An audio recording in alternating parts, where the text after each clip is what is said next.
Hi, hi, brothers and sisters out there. Sitting in front of the fan here. It's pretty hot. Let's go over some of the seven important theme in our lives. One I'd like to talk about today is ego. It's hard for a lot of people to deal with the ego. Some people think, man, oh man, what's that? Even what do I even do with that? What is ego? What is false pride? What is anger? What is any feelings you have allowed to rent space in your life? And how do I find this ego? And what does it look like? What's it disguised into? Who do I deal with? Who deals with this? Probably 98.9999999% of conflicts in this world with anybody is based on the ego. Some would say, why do we have it? It's so destructive and toxic.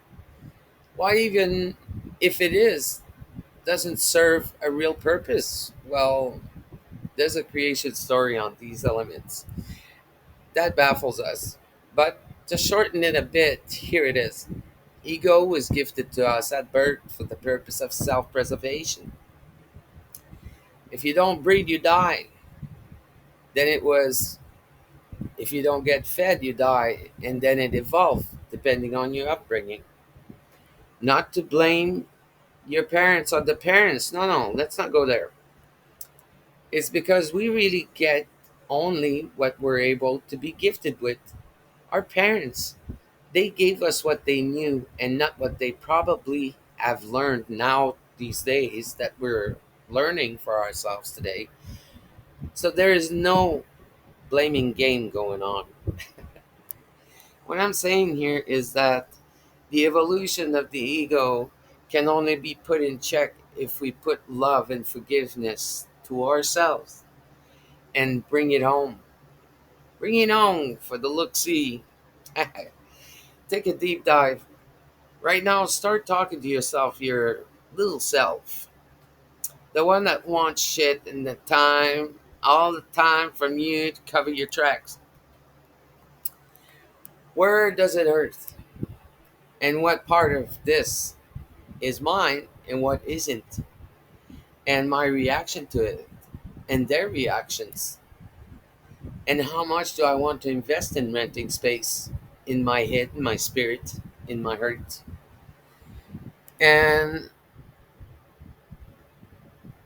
events that hurt me that got this guy out, the ego.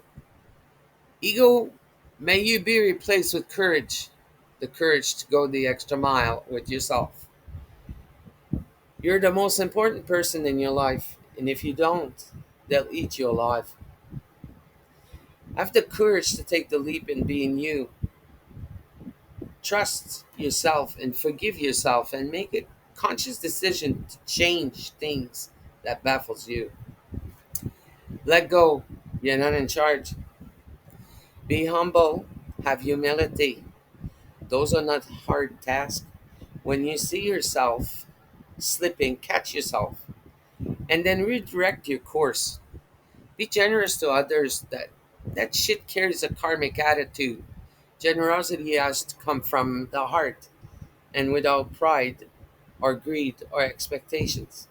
Do it because you can afford it to get you to share of the karmic magic later. And if you can't afford it, then you'll be stuck with your ego and your BS for a while longer until it bites you in the ass.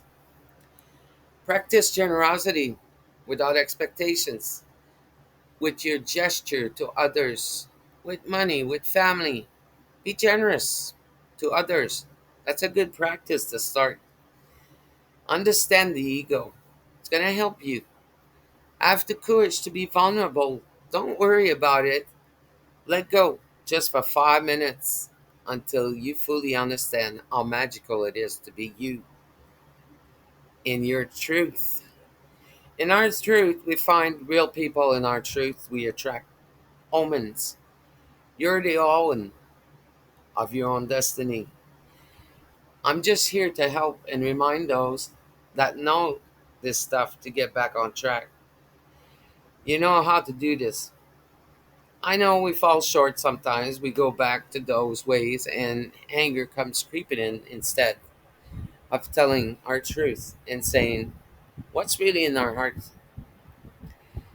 I get these sometimes and more often lately because of the chief, the Johnson chief. It's okay, it's all come back in the wash. Because you know what? No matter how much lipstick you put on that shit, baby, once the lipstick fades, the real you come out, revealing the earth and the pain that needs to be healed, revealing the beauty of you. Karma's a bitch, serve cold. Sometimes I say I deliver it, but I don't. With love in our heart, we are not the keeper of karmic forces.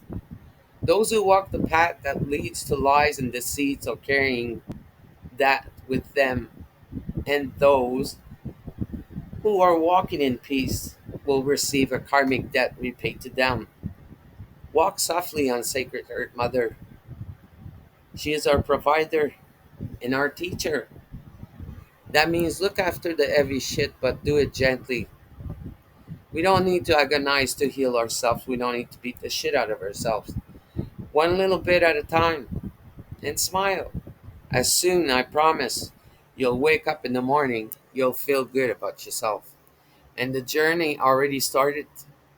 Lots of love to everyone. Thanks for listening and following. I truly appreciate your support.